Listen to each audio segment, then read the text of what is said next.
Egun batean joan nintzen zezen plazara, baina bapatean gorantz begiratu nuen eta omni bat zegoen. Saiatu nintzen ihes egiten, baina argi destiratsu batzuk ez zizkien utzi mugitzen.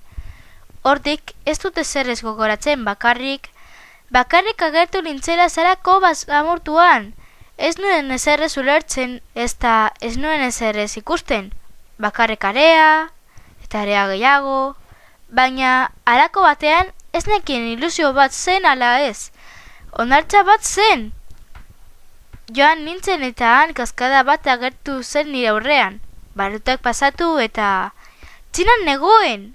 Harriduraz beterik nire bidaia segin nuen. Hortik telefonoaren kabina gorri bat ikusi nuen eta gero dorre bat erloju batekin. London? Bai, London negoen. Momentu horretan gelditu nintzen eta pentsatu nuen. Nola? Baina, zergaitik? Zergaitik niri? Hau zoragarria da. Nora joango naiz? Eta hori da Paris?